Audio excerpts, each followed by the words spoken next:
All right, let's get into it. We're going to break down this really simple, but honestly, super powerful story. It's all about a girl, a pretty amazing discovery, and, well, what it really means to make a difference. So let's kick things off with a big question for you. What if? What if everything you created just came to life? Like you draw something and poof, it's real, right there in front of you. What would you even do with that kind of power? It's a wild thought, right? And that's exactly where this story gets started. Okay, so our story begins in this small, really colorful village, and that's where we meet our main character, a girl named Maya. And you've got to understand, for Maya, drawing isn't just some hobby. No, the story says she loved it more than anything in the world. And that's not just a throwaway line, it's super important. It's the foundation for literally everything that's about to go down. This is her whole world. So her world seems pretty normal, right? Well, that's all about to change. Her ordinary life is about to take a turn for the absolutely extraordinary. This is that moment, that turning point, where everything shifts. So what's the big change? It's something small, actually. She finds this shiny, old, golden pencil. It's just lying there, under a big tree.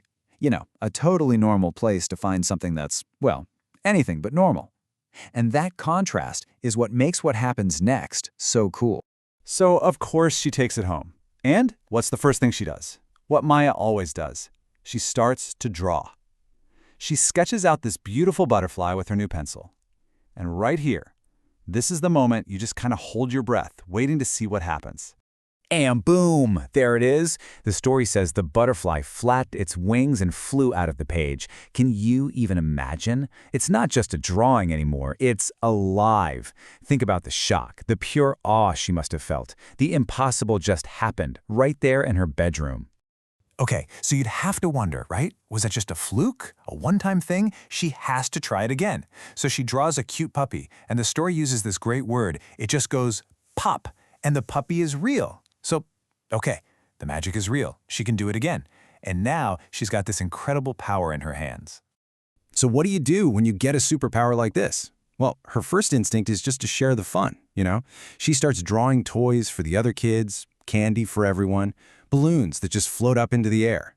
It's pure, simple, innocent joy. And of course, everyone is just blown away. But, and this is where the story really starts to get interesting. The fun and games can only last so long. A much bigger question starts to surface.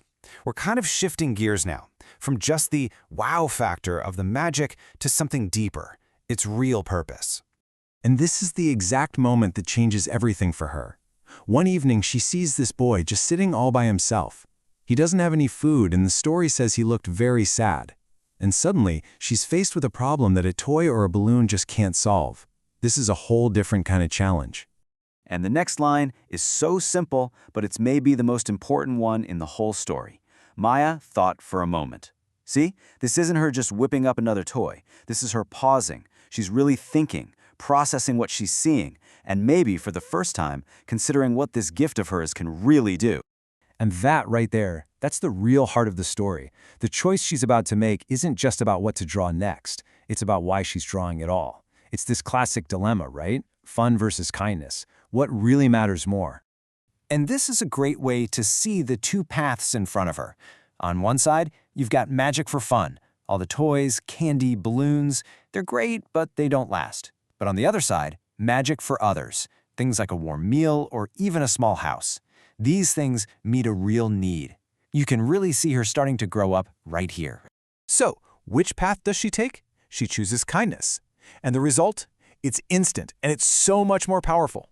The story says, the boy smiled with tears in his eyes. That reaction carries so much more weight than just kids being excited about a new toy, right? This is a real human connection. And that one act, that one choice, it doesn't just help the boy for one night. It changes Maya, and it ends up transforming her entire village. That is the real magic the story has been leading up to. And here's the lesson she learns, her big aha moment. She realizes the magic pencil isn't just for fun, it's for helping others. She finally gets it.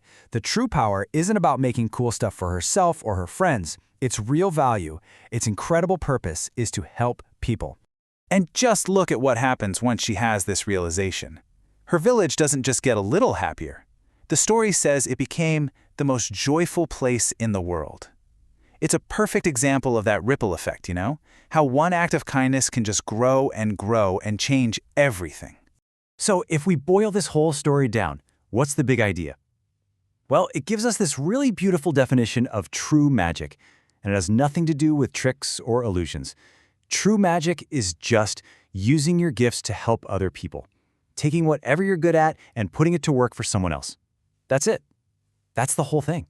Which, of course, brings this all back to us. Because this story isn't really just about Maya at a pencil, is it? It's a metaphor. So the real question the story leaves us with is, what's your golden pencil? What's that special thing that you can do? And how are you going to use it to create a little bit of that true magic in the world? It's definitely something to think about. Thanks for joining me for this one.